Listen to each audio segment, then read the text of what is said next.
Hello and welcome to the Great Gray and Day Show. I'm Matt Day and this is Tracy Gray and this is our second show in March. And we can tell you we love this show because it's totally gone to the dogs. It has. It's totally gone to the dogs. As a matter of fact, in our YEGotta See It segment, we're going to be going to the dogs and interviewing some professionally trained service dogs. We visited the great staff and the dogs at Aspen Service Dogs Training Center right here in West Edmonton, where we put Tracy to the test. The dogs have a donut challenge, and Tracy got rooked into it. Didn't see it coming. Yeah. So I just put this little picture together of your temptation challenge, Tracy versus professional service dogs. Who will win? Who's going to last the longest without stealing the donut? That was the challenge. And no spoilers. Nope. But did they have to pick the most delicious looking donuts ever? I know. Like, come on. Congratulations, right? Tims. They were great. So that's coming up on the show. Stick around and watch that. But March is a great time to celebrate different things like St. Patrick's Day. And look at you. That's right. I'm dressed in my green for St. Patrick's Day. You're dressed all spring-like for the first day of spring. These are like my little buds or something from a tree. Your little buds. I think the shirt angers some people, but I kind of like it. It angers people. I don't know. People I'm frustrated by it. Oh, it's too spring-like. That makes me angry. Well, little buds, that's what we called all the dogs at the they were so good. You're going to love the dog bit. We're going to talk a lot about that through the show. I love dogs. You're going to see our dogs at the end, too. We're going to feature our dogs. That's right. Now, the first day of spring was on Sunday, March 20th in the Northern Hemisphere. Everyone celebrated that. Our weather was crazy, but we're curious to hear what your weather was like for the first day of spring and what you did to celebrate. Matt, do you want to start with that? Yeah, I went snowshoeing because I could on Sunday. Yeah. 9 o'clock in the morning, and For it's spring. snowing. We drove about 50 kilometers outside of our city, and it was snow. Well, here's the picture. This is my wife snowshoeing on Sunday, and we got these snowshoes at Costco. We had them in the car. I didn't know we were going to need them. We actually needed them on that day. Yeah, well, you got your money's worth out of those, right? It was a lot of fun. But then Edmonton weather is interesting because it changes, and today's a beautiful day, right? Yeah, and it's beautiful out again, but that's definitely Edmonton. That blizzard was very funny, though, because on the weekend we had the Cousin Winter Olympics. Oh, that's right. That's like a tradition for you guys or something. Yeah, well, my niece and her boyfriend started doing this with their family, and they have all the cousins go. No adults are allowed. It's just the cousins. Fair. And they go do Winter Olympics, but all the snow was melting, so it looked like we weren't going to be able to have it. So they asked me to pray to the snow gods for them. That we would get snow on Sunday. And whammo, it was a full-on blizzard. Only during the time that they had scheduled for the Winter Olympics, and then it was beautiful afterwards again. So they realized that their aunt has some power, right? Some connections. Kidding. But clearly I'm praying to the wrong gods, though, because if I do have that kind of power, I should be praying to the money gods and like St. Patrick's Day, praying for a pot of gold gods, right? That's what I should be doing. So I know I've got the plan now. I prayed to the hair loss gods for years, and it didn't work. Okay, so Winter Olympics gets the blue buzzer of joy. Yay. And if you don't know what the blue buzzer or the orange buzzer are about, we have two buzzers here. If we say anything negative, like if we say something regarding COVID, that you have gets to the push orange that. buzzer. But if Tracy does something like talks about Olympics or something fun that's outside, good stuff. Cousins getting together and having some fun. Isn't that nice? I love seeing people getting together now. Yeah. And it's really great. And that's what our show is about. It's about connectivity, trying to get you out of the negative mode that everything's been in for so long, and not to forget about it completely, but just to have a little bit of a break from it. Just Forget a little, about what, just Tracy? a little escape. I Exactly, don't right? remember. I don't know what you're talking about. What? What? No idea. What? Being together was great, is great anytime, but it was great this weekend because I went to see the Berner Big Band. Oh, fun. Berner actually was a guy I went to school with years ago. He's a great saxophone player, and he has a big band in Edmonton with some of the finest players that you'll ever get to see in town here. So he put on a big band show on Saturday, and they featured 4 ladies of jazz, amazing ladies from around the city.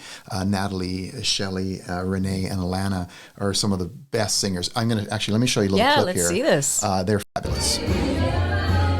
Oh, wow. Yeah, so give them the old colorization I took out. I made it like kind of feeling, that's not how they so look. they didn't look like that? No, they were colored live. Because I was going to be really impressed for the nostalgia of it if they actually were black and white like that. It'd be great, eh? So you can go go to Instagram, Don Berner Big Band, and follow Don. He'll let you know on that Instagram page what's coming up next. He's got concert series coming up through the rest of the year. So, but what a great time. You know, we were literally in full swing. Spring's in full swing. Literally the concert was in full swing. And it was awesome. We had what does that sound? Did you toot? No, I didn't toot. And if I do on Zoom, I always mute when I toot, Tracy. You should know that. That's a convenient feature of everyone's done that. Don't you lie. Don't you lie. You've all done that on Zoom. Hit the mute button. The old mute and toot. Okay. Trust Tracy come up with that. Wow, man. Wow. Let's just move along. It's very... Next subject. Yeah, it's very astute of you, Tracy. That was very astute of you. The astute toot mute. That's what that is.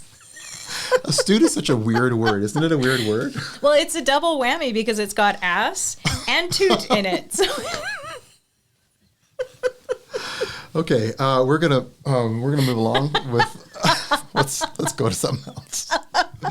That's a very funny segue. Oh my gosh. For our next segment, which is the pun of the day. Okay, we have lots of puns today. I'm going to show you someone here to meet you. Come here. So we've got 3 today, and they are all dog related. Dog related. Now, my dog, she gets nervous sometimes. Hi, Bailey. Hi, babes. This is Bailey. Bailey's a little nervous, so I might just let her out. You can do the first few puns, because Bailey might need to go outside or something. So we just run this show live, so you know what? I can put my dog outside. I'll see you in a sec. All right, well, I'll go on with the puns while you're doing that, Matt. So this one is also weather related as well. So it's dog and weather, which is exactly what we were just talking about. And it's that my dog hates to go out when it's raining cats and dogs because he doesn't want to step in a poodle. That's the first pun. It's weird saying puns without an audience to laugh with you.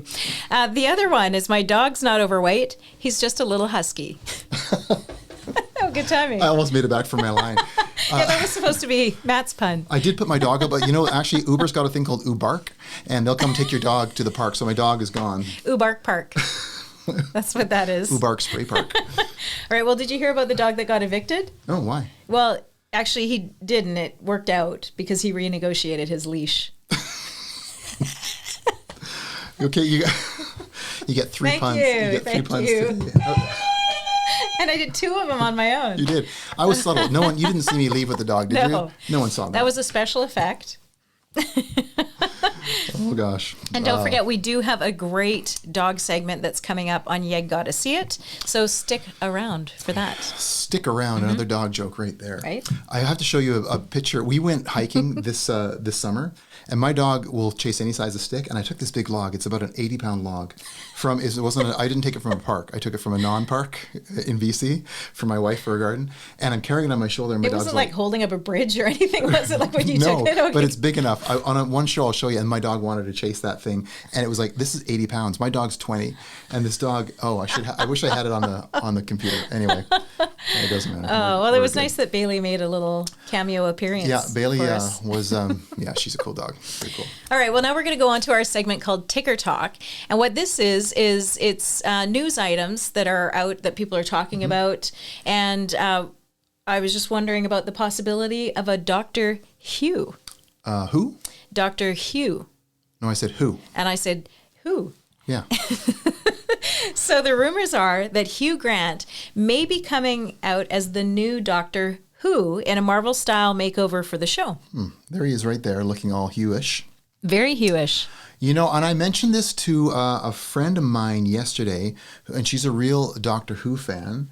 And she's like, no, I'm not sure. I don't know if that's... She was concerned, and I thought it was more of a... But it's a rumor, I guess. It's not, so it hasn't been officially announced. Yeah. Right now it is just a rumor, but that rumor's been going around a lot. So we'll have to see. And that Doctor Who is like, you're either a whoer or you're not. Is it a whoer? Like... a who-er. A who-er. Or not. A Doctor Who fan or not. Yeah, well, this is a conversation. I didn't know that sounded like that. Oh, man. That's a conversation. I'm going to get my dog. That's a conversation you can have for a long time when you find a Doctor Who fan. So if you're a Doctor Who fan, you know this. As soon as you bring up the topic, that could be hours, days, weeks, months of conversation about just Doctor Who. So as to whether you think it divides families, nations, that's cities right, are divides divided them all. over this. If you think Hugh Grant would make a good next Doctor Who or not, definitely put it in the comments below. Let us know. Other shows do that. You know what? Monty Python does that. People are like, either you like Monty Python or you don't. I love Monty Python. But they say, I kind of like it. People go, no, you can't kind of like it. You can't kind of like it. You got right? Yeah, you love it or you don't. It's like Star Trek or Star Wars. You're either... You can't just dip your toe in the pool of Monty Python. No. It has to be all in or all out. You're all in. And I think that's the same with Doctor Who as well. Yeah. Either all in or all out. Or all out. If you just mildly like it, then that means never got into really it much myself, but here we go. Other Ticker Talk news: the Oilers acquire Brett Kulak from the Montreal Canadiens. And on Twitter yesterday, OilersNation.com tweeted out, if you listen quietly, you can hear all of Edmonton Googling, who's Brett Kulak? right now. That is a Twitter comment, and we got to give credit where credit is due. That's right. And that's very astute of you. Nice use of that. But I think they need a goalie, though. Well, maybe, I don't know. I don't think there's goalies. I think there's a goalie shortage right now. I don't think there was many to choose from. But, Mike Smith did great last night. Unfortunately, last night when McKinnon steps 20 feet in front of your net and rips an 80-mile-an-hour wrist shot over your shoulder, hard to stop that. So, Mike, good job. Mike turned 40. I think he turns 40 this month, Mike Smith. Okay. Happy birthday, Mike. Sorry that you weren't in the birthday thing. Email us. We'll make it right next time. Well, Mike. And now you are. There you go. You'll be in the birthday one now. There. All right. Well, that's going to take us on into our trending segment. And this one is crazy. This has some of the biggest trending stories right now online is what our trending segment is. And the new Disney hotel is a real-life replica of a galactic star cruiser. That's our first trending segment. They are actually struggling to fill their Star Wars-themed rooms at $4,800. Unbelievable. For 2 nights stay. American. Yeah. I'm glad that you threw that in because that's very important. There are hotels on the way to Hinton or Edson or anywhere. There's hotels for $75 a night. Look at this guy though up in the corner. He's in the doghouse. He's in the galactic doghouse. And he looks pretty happy up there. He's doing okay. I don't know what he's doing though. Maybe planning out his next crusade. I don't know what maybe he's designing a lightsaber. Oh, it could be. Why wouldn't you design a lightsaber? That's something that they do at the parks. Now, I know that's crazy amounts of money. They do have a few other things that they throw on other than just a couple nights stay. You stay for 2 nights, engage in a bunch of Star Warsy activities like possibly making lightsabers. Take a trip to the planet Batuu, right? Better known as Galaxy's Edge, where you can engage in missions. And then you're guaranteed spots on some of the highly sought after rides like Millennium Falcon Smuggler's Run. And then called the Rise of... Oh, no, that's a separate one. So Millennium Falcon Smuggler's Run. And then there's also another ride called Rise of the Resistance. You're guaranteed to go on those rides. So there's a few other little perks in there. Yeah, the only resistance I'm feeling is paying $5,000 for that. Oh. There is a new ride though coming out, Tracy. There's a ride that's a space. It's a Star Wars craft. You get in it, and it really doesn't do anything. It feels really entitled. It's the Millennial Falcon. The millennials out there are going to be... Took a swing at the... yeah. Wow. Well, as a musician, I was always interested in Kiss. Like, that band, since I was a kid, I mean, they were the face painters and, right? They had the black and white and the star. And Paul Stanley just came out with a list. Paul Stanley was lead singer of Kiss. That's right. With his list. And this is our next Ticker Talk segment. Let's get a picture of Our Paul. trending segment. There we go. There's Paul Stanley looking all cool. That's like probably in the 80s. But do me a favor, Google Paul Stanley now and see what it looks. This is what it looks like if you wear that much makeup for 60 years. Oh, yeah. You should never wear that much makeup for that long. It's rough. Now, he came out with a list of the best lead singers of all time. I'm going to assume he means rock singers because that seems to be, there's no country artists in there. That's his genre. I don't really see any, other outside of rock singers. That seems to be his wheelhouse. You said something about Dolly Parton got nominated to the Rock and Roll Hall of Fame, but she said or something. Yeah, but she turned it down respectfully. She was very graceful and wonderful about it, like Dolly is, because she's an amazing singer and songwriter. Performer talent just in general, and she's been in the news a lot lately. She's been trending a lot because of that with the Rock and Roll Hall of Fame. Also, the other night at an awards night, Kelly Clarkson sang her song "I Will Always Love You," and she was there. Like Dolly Parton was backstage listening to it. She said, "I nearly cried my eyelashes off." So, are fake eyelashes. I love her. She's so good. I know, she's so amazing. So, what an incredible talent she is. So she's been in the news a lot lately. I would definitely have her on a list of top singers, but I think what he's saying here, best lead singers of all time, but I'm pretty sure he's talking rock. And Paul Stanley, if you're from Vancouver, Stanley Park was not named after Paul Stanley. Are you sure? I'm pretty sure, yeah. Are you okay? I think it was from I'm going to go with you on that one. There was some Stanley. Okay, so do you want to go top down? Yeah, we'll go from the bottom up. And this isn't all of them. It was a long list, so we're just going to say a few of them. But I have to mention Ann Wilson, lead singer of Heart. What an amazing talent. This is one of my favorite bands when I was growing up, right? That's not how she sings, but that's Heart. That's good. I like hear the it. ticking of the clock. Yeah. Ticking of the clock. Well, I'm playing the piano. Is that how clocks tick? No, but the piano, I wish I had my piano here to play the intro. And Brian Johnson is number 10. I can see that. Brian Johnson, I can see Brian being on the list. And those guys, they always had this really high kind of voice. Well, but for him, it's high, but it's also grovelly, right? Yeah. Like that growly, low, raspy. So how you can do high and raspy at the same time, I have no idea. That's an incredible talent. I like Boston, so Brian Delp from Boston was on. Brad Delp. Brad Delp. I'm thinking Brian Johnson. You're just combining the two, which imagine. There's a lot of Bees. There's Brian, Brad, and Boston. That's a lot of Bees there to do. But Amanda was one of their Boston's hit songs. Yeah. Yeah. Pretty good. They've got Steve Perry on the list. Absolutely. I just Googled Don't Stop Believing the other day. That was like the number one karaoke song for when you're doing dueling pianos, those kind of things. But no one can hit those Steve Perry notes. So it's actually kind of cruel because you try and sing along with Steve Perry. It's not an easy feat. Well, I should have been gone. Yeah, okay, you got it. Well, there's a nice one of the managers work. Her name is Sherry, and I'd go by. I'd take this piano in this hospital I'd work at, and I'd go by her, and I'd play the song, the intro for "Oh Sherry." She's like, "Okay, can we stop that? You want to raise? There's other ways you can just ask. You don't have to keep." So that's a good song. Oh, Sherry was good. And I know you can't tell, but Matt doesn't do anything subtly, right? So I'm sure it was a big production. You don't like my shirt. She doesn't like my shirt. Were there fireworks? Was there pyrotech that involved it? Janis Joplin is on the list, and love Janis Joplin. I'm so happy to see that she made it on here. What an incredible singer. Great singer. Here's a question for you, though. Me and Bobby McGee was, of course, written by Chris Christopherson, first performed by him, but then performed by Janis Joplin. And Chris actually said that that's the way that song should have been done. Yeah. Was kind of the bluesy way. But I kind of like the Chris Christopherson country way. So in comments, did you like Janis Joplin doing Bobby McGee with or Chris Christopherson's version? There's a lot of people didn't realize that was a cover tune that she was doing. They thought she was doing the original, but she owned it. Yeah, I just Janis Joplin. No, I like Chris. I do like Chris, yeah. Now, of course, Freddie Mercury had to be on the list because what an amazing performer. Yeah. Like, I would have loved to have seen him in concert. Just what a spectacle that would have been. And he only changed his name like in the last 40 years. He used to be Freddie Fahrenheit, and then, of course, with the metric system, then he changed to Mercury. With the metric system, that's right, yeah. But he was great. And the movie, Queen, was a great movie. That's right. Yeah, it was so good. Oh, so good. Yeah. And then, so good, top of the list, we've got Robert Plant on there. So I think that's fair. Led Zeppelin. Okay. I don't know if I would put that number one, but Led Zeppelin definitely should be on the list. Yeah, for sure. Here's my list, though, Tracy. So I said, here's mine. I got three. Paul McCartney, Stevie Nicks, and Annie Lennox. I think Paul McCartney was the lead singer of the Beatles. To add to his list. If I said add, or if Paul called me and said, Matt, what's your list? Which he would. He might. Yeah. Paul, if you're watching, give me a call. Paul McCartney, Stevie Nicks, and Annie Lennox. I grew up like Annie Lennox, 1980, like Sweet Dreams on me. There's my piano again.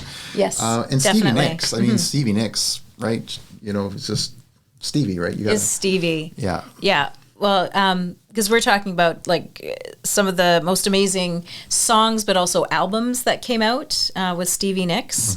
And I've seen her in concert. Incredible voice. Saw her live, eh? Yeah. I saw her live. And that's the one thing about this list that I would have to say. I would add more women to the list, but I'm super happy that Janis Joplin made the list. Also that he had singers, blanking on it now, of course, Ann Wilson from Heart was on there as well. And then I'm glad that you said Annie Lennox. Yeah. Stevie Nicks, of course, absolutely incredible. So we agree on that. Okay, we don't always agree. We agree on those. Yeah, so I'm going to add a few more women that weren't on the list that I would have liked to have seen on there. Pat Benatar, Joan Jett, and then, of course, Tina Turner. I mean, come on. Yeah. Tina. Okay. Tina, for right? sure. All those for sure. Yeah. But I think, okay, I don't want to offend men, but I think there's more male singer, forget the bands, just male or female great singers. I think the women beat out the guys. But then when it comes to bands, it seems like there's more guy singers in bands. Yeah. So I don't know what that is. But. And we Googled that, and there are more men lead singers in bands, but I think just in general, there's more men in bands. Yeah, completely. probably So, right. Yeah, but then you leave out like Aretha Franklin and Whitney Houston, all these other ones too that are so amazing. So yeah, Aretha. Yeah, but would she qualify as the rock category? No, right? she's R&B. Yeah, right? She's R&B for sure. Because otherwise, she would have been on my list for sure. Yeah, yeah. So who is on your list? Let us know in comments. Send us a note. Just say, hey, maybe do a feature on this or something interesting about an artist that you like. We'd like to maybe take a look at that as well too. Awesome. I love that topic. So I can't wait to see what your comments are. So now's the perfect time to go into our YEGotta See It segment. I love this part. So excited. Today we're featuring the Aspen Service Dogs, the beautiful professionally trained and certified service pups. We wanted to show you how incredible these dogs are and all the staff and trainers that are with them. So we went there in person. And if you decide to do that as well, all I'm going to say is just don't go on an empty stomach.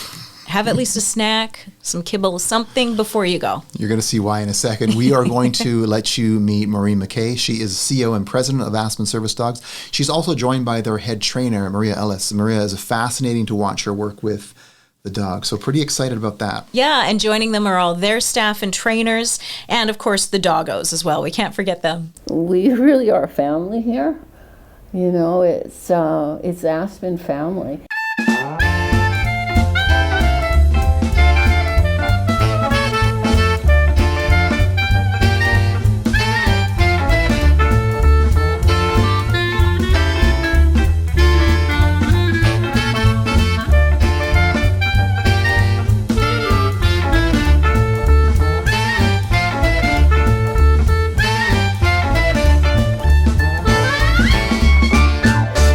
I saw that you had the dogs laying on the floor with donuts just a few inches away from them. What's the purpose of that?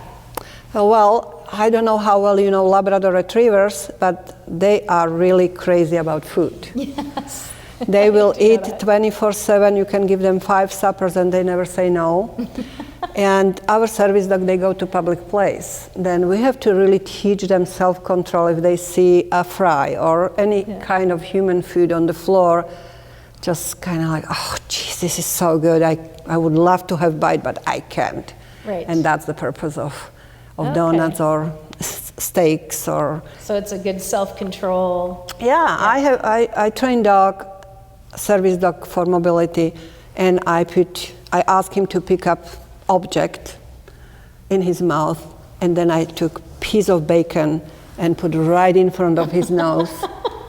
And he was kind of drooling behind the object what he was holding, but he didn't drop it and he didn't take it. Wow. Yeah. Okay. Well, I'm glad that you don't put me to that test because I don't know how well I'd pass it. Oh, what about we try? Try the test to see if I can hold back? Yeah. I don't know. Are there more donuts? Oh, there is plenty of donuts. Oh, okay. All right. Let's do give it. it a try. Okay, let's give it a try.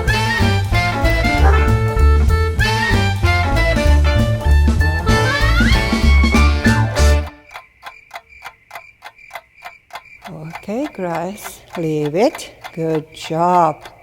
Good job. Uh-oh. No, bad Tracy.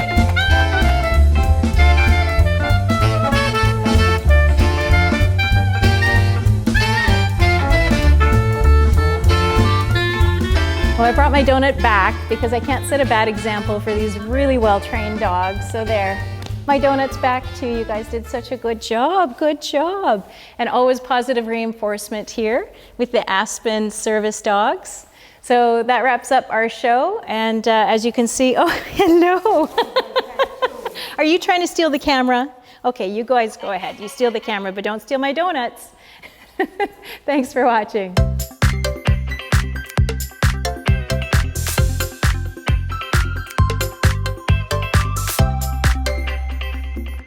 I brought my donut back. I brought it. I was good. I was well trained. I brought it back. Well, the donuts aren't that fresh. They've been licked a lot, so I hope that you didn't.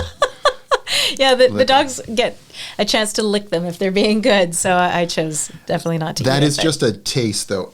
I didn't mean it that way. That is just a taste of what we're gonna do a little bit of a mini documentary, show you a bit more. You're gonna hear a lot more about the dogs from Maria. We're gonna put that video on our website in a few months. You can go there and check it out and have a look at a little bit more in behind the scenes of how they do what they do and why they do. It's what incredible. They do, why it's so and effective. you can apply if you need a service dog on their website, and then you can also be a foster home Right. for the You need dogs foster- yeah. that they get fostered out to. So there's ways that you can volunteer to help them as well. It would be sad to let the dog go, but you'd know it's going to a good cause. You know it's going to help somebody. That's right. I watched there's one scene with the dog, and we can show you that later in the documentary. But lady was blindfolded, and if she went to trip, the dog just braces itself, and it makes it like a fence, so she's not going to fall over. And he would do it. Yeah, it was amazing to watch this dog do this. They're fantastic dogs. And I was quite fascinated with the button. If you say, "Where's the button?" There's a handicap button on the wall, and they have one of the real ones that even punches in. It doesn't open anything, but it's for someone who has difficulty reaching the buttons for whatever disability or abilities they have. And so you say, "Where's the button?" They go find it on the wall, but then they go boop and they punch it with their nose. Yeah. And so if you said, "Where's the button?" no matter where they were standing, they would go find it and then boop and punch it with their nose. I didn't actually hear the dog say boop, but whatever. Maybe I did. If you listened, you just weren't listening closely I'm enough. gonna put that sound effect in the documentary part. So, They made that sound too when I ran away with my donut. They were like, "Boop, she's not going to make it." but get a chance, go back, rewind the video, and we're going to show it again at the end. But stop where the dogs are looking at Tracy like, "How Oh, yeah. disobedient!" They were really mad Oh that my you goodness! took off. Two of the dogs we had matching names because I'm Tracy Gray and we had Gracie and Grayson, so it was very funny. So we kind of connected that way. But there was one of the service dogs that was laying next to me. If you look at his face, he is so disappointed when I take off with that donut. Just the look of like, oh. She's never going to make it. Never make it. Never He was very upset for you. He's actually texted a few times to say, "Hey, look, how you doing? It's not over. You can come back and try again." And even when I brought my donut back, he was just like, "No, that's too late. It's too late. It's too late now. Too late for you." We saw you take it. You're Yeah. in so much trouble." We love doing features around our province, around our city, about really cool things that are happening. I want to let you know that we're going to spend some time talking to Randy Hayashi, who is I think one of Canada's best painters.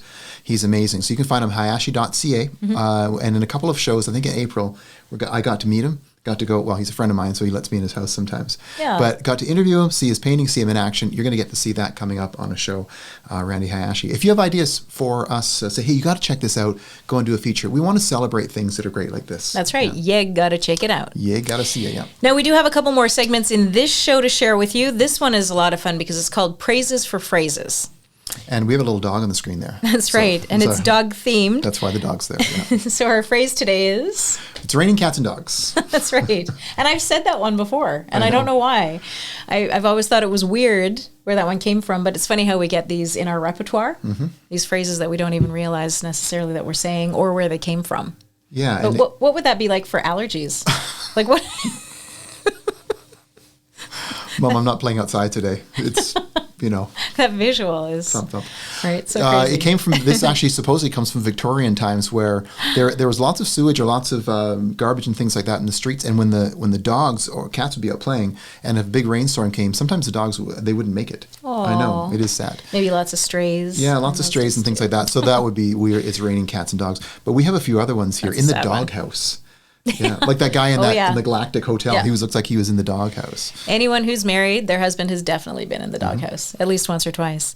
Dressed up like a dog's dinner. I mean, what is that? My favorite is barking up the wrong tree. I love that. I don't know, it's a good visual there. Anyone who voted for me not to steal the donut was barking up the wrong tree. You can't teach an old dog a new trick. This one I don't use so much anymore now that I am an old dog. I do learn new tricks every now and then.